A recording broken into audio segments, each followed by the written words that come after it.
Welcome to episode 2 of the Modern Agile Show. I'm Josh Karyevsky, and today we are going to start with a story. The story is from this book right here, okay? Seeing David in the Stone.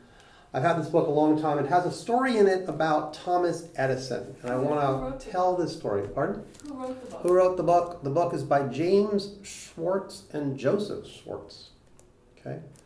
So thank you, Leo. This story is actually pretty relevant because, of course, tomorrow, November 8th, we are electing a new president of the United States. And this story is about how Mr. Edison, a young Thomas Edison, created something to allow Congress members to register their votes with technology. Okay. Now, let's talk quickly about Modern Agile, how it relates to the story before I tell it. Thomas Edison wanted to make people awesome with his new invention. This invention would allow Congress people to register their vote using his little device. Okay, they could register a yes or no for any piece of legislation. He thought that would make them awesome, right? He thought it would be a safer way to register your vote because you didn't have to, speak. You could just basically press a button. Now, what he didn't do was he didn't experiment and learn rapidly. He did a whole bunch of work. He got himself a patent, and he got himself some investors. In fact, he thought he was going to get rich from this. Also, he didn't really deliver any value continuously. He didn't go out with his experiments, talk to congressmen, validate the idea, anything like that. Didn't really do that. So he ran into some difficulties. The first congressman that he went to in Massachusetts basically shot down the whole idea. Said, I don't want this, not for me. So Thomas Edison said, well, you're probably just behind the times. I'm going to go to Washington. I'm going to talk to the real Congress people there. Well, it didn't go too well either. So one of them said, and I quote, "Young man, this is exactly what we don't want. The minority members want a chance to speak their opinions when they vote, and your invention would destroy their only opportunity to influence legislation." Ouch. Thomas Alva Edison's brilliant idea was actually going to hurt democracy because the minority would no longer be able to voice their opinions and influence others. So, as the story goes, Edison went back to Boston. He was kind of crushed.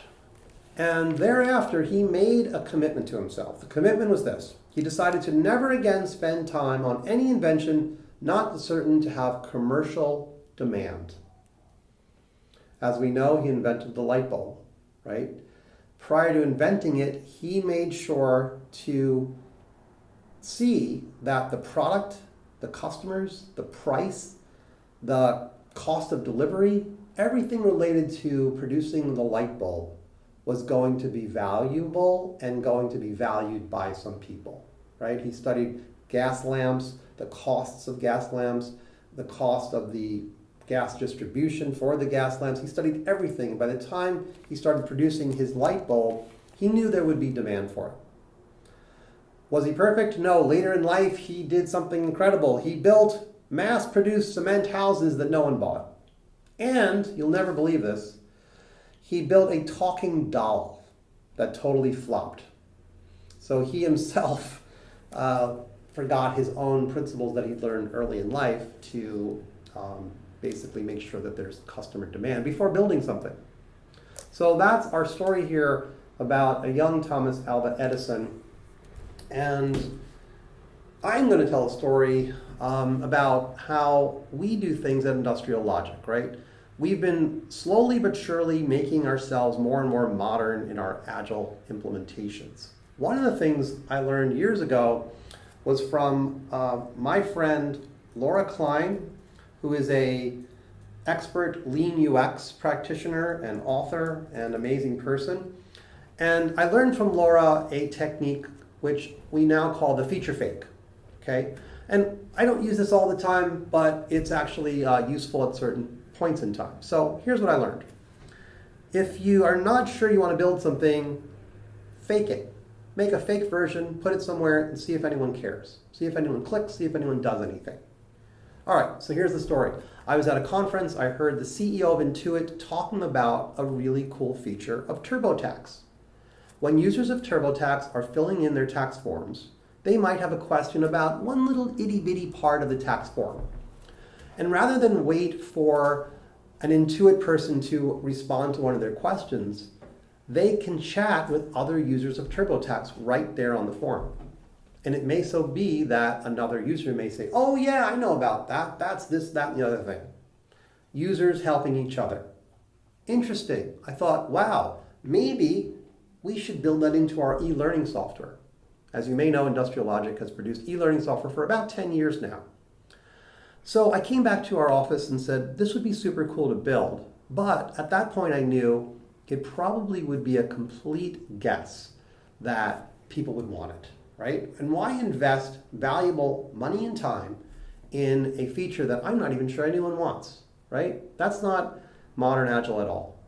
We wanted instead to experiment and learn rapidly, right? The goal was to make people more awesome, make our students more awesome by having the ability to do an instant chat on a web page. But it wasn't sure, so I said, how do we experiment and learn rapidly? And Laura Klein's feature fake idea was perfect. Here's what we did. On every page of our e-learning, we put a message that said, 16 users from 4 countries are online right now. And then a hyperlink, join the chat. We just slammed it into the web template, put it up, and said, we're going to have 100 people look at it and get some data and then immediately take it down. So it wasn't online for very long.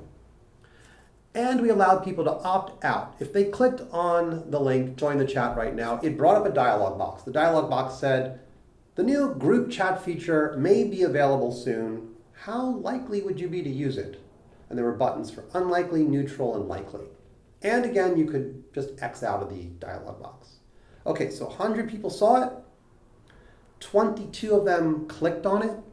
And out of the 22, only 6 of them actually pressed the button that said, I would be likely to use that feature. We took that data, and by the way, from idea to getting the data, right? From idea to putting it into production, getting the data was about 2.5 hours. 2.5 hours to figure out that not enough people would really want this feature. This is being capital efficient. This is being high speed. This is implementing Modern Agile's principles of experimenting and learning rapidly, delivering value continuously into production so I can learn from my experiment, and ultimately deciding that, you know what, it's not safe to build this feature because it's not going to make anyone awesome. Most people don't want it.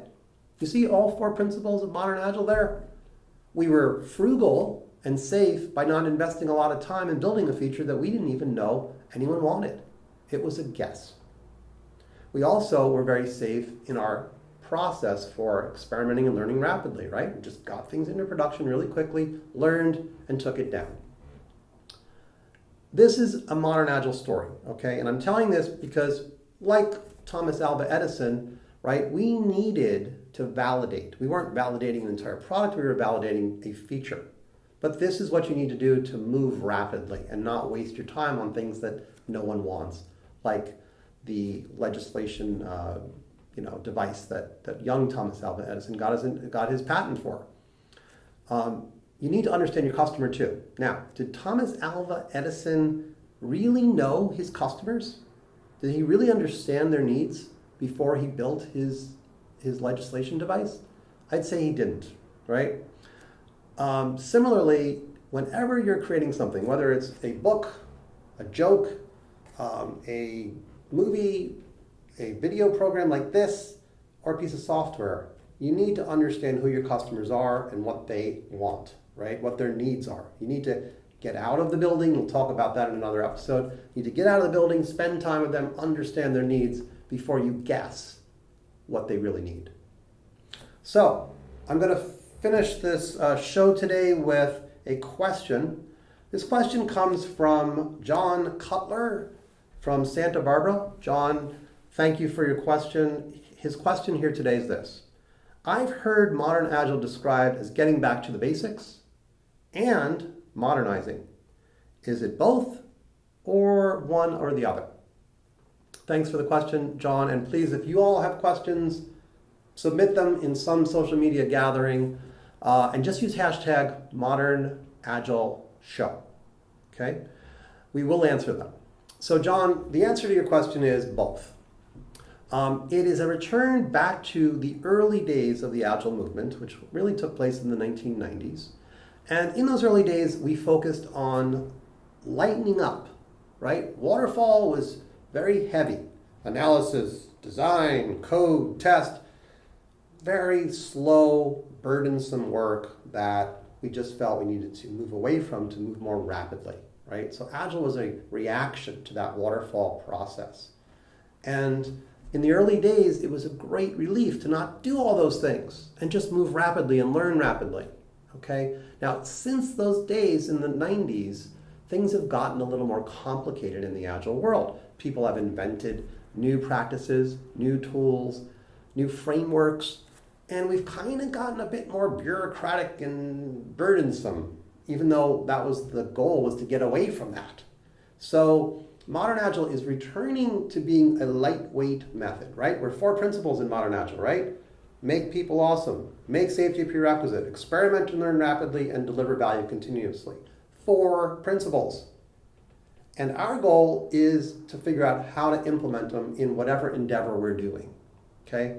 So another thing to say too is, don't forget, Agile began in the software field. Modern Agile very much is related to any kind of basic human endeavor, a service, a product, anything you're trying to do like that. So is it modern? Is it old-fashioned? It's both. The modern part of it is, wow, all kinds of cool ideas have helped us become faster, like the feature fake concept. I didn't know about feature fakes when I was first doing this stuff.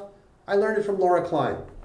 A lot of new techniques, new practices have come along that have indeed made us faster, better, smarter, more capital efficient, right? We're going to be talking about a lot of those techniques on this show. That's the modern part. Going back to the future, or go back to the 90s, is the lightweight part. Don't forget, Agile was always meant to be lightweight, not heavy, not bureaucratic, not filled with accounting for all these things that you do. It was never about that. It was about high speed, satisfying work that delivers awesome value and makes people awesome. That's our show. Thanks for watching. I really appreciate those of you who have subscribed to our YouTube channel. Awesome, thank you. And if you have questions, again, please ask them with the hashtag ModernAgileShow. What else am I forgetting? Go to modernagile.org. Check out what we've got there. We've got all kinds of articles, videos, book recommendations. Now you can buy Modern Agile stickers. So if you want a sticker like this one over here, you can buy one. And thanks again for watching.